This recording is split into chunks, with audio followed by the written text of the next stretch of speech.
He readily admits to never fitting in. But after you've seen his story, you'll be glad there's still room in this world for Kiwi quirkiness. Photographer Grant Gerondale and I have been traveling through the back roads of New Zealand. When we got to Coromandel, we met Barry Brickell and the loves of his life, his train and his forest.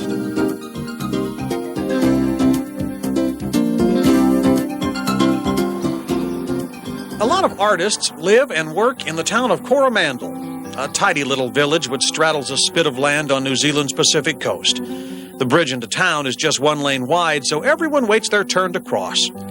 But even this bucolic backcountry was too busy for Barry Brickell. Look for him in the hills outside of town, up above the sheep pasture, out front of his train station. It's not everybody who could sit down and put a train together. That's true. No, Coromandel had never seen such a thing until Barry moved in 20 years ago, tired of city life, longing for green spaces and a place to make his pottery. So, those are 3 good reasons to live in Coromandel.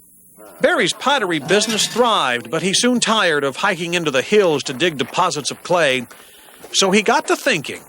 I thought, what more sensible approach could there be than constructing your own private narrow gauge railway simply to transport the clay?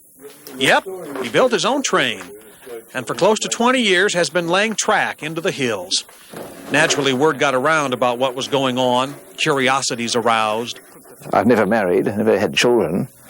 That alone is one factor, which makes me different from most people. I hate sports. I can't stand football. I can't stand cricket. I've made to play it at school.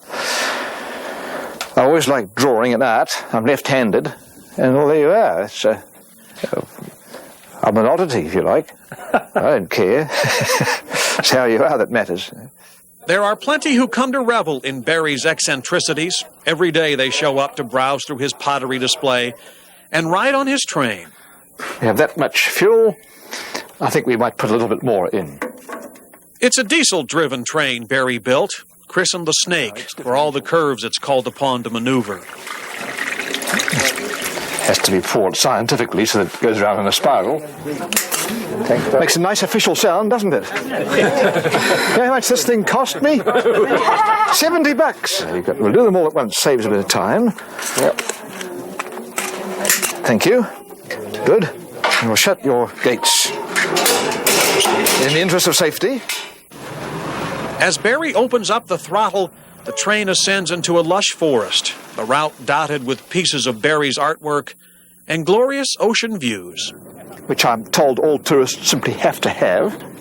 It soon becomes clear just how busy Barry has been in these hills, replacing the non-native pine trees with those that would naturally be found here, shoring up retaining walls with recycled wine bottles, and building an amazing maze of overpasses and trestles. You are now on the upper spiral, which connects the 2 levels of the viaduct. One man's engineering masterpiece, an exhausting 20-year effort. But don't forget that I'm a celibate bachelor, therefore have more energy than most people. Celibate bachelors are supposed to have more energy than married men. And he'll only need to muster a bit more of it before his line is finished. But you've got plans to take it up the hill, I imagine, huh?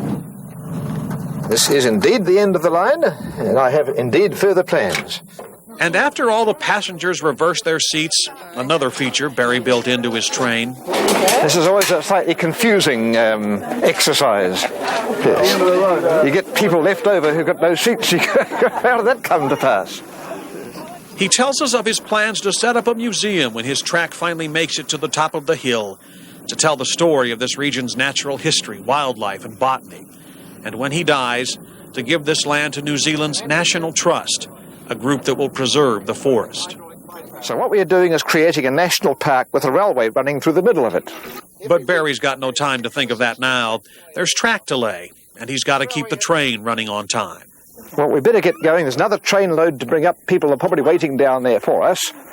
So, elbows in, gates shut, and away we go.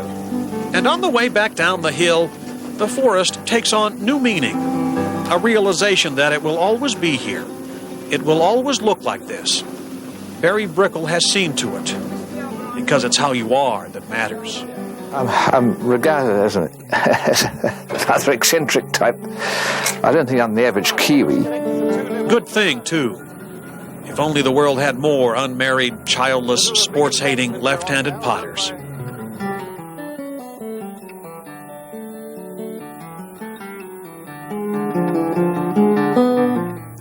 Now, tomorrow night at 10, it's a party fit for a king. We were in New Zealand on Elvis Presley's birthday. It just so happens Kiwis are crazy for the king. Come along for the celebration as we continue our travels through New Zealand tomorrow night at 10.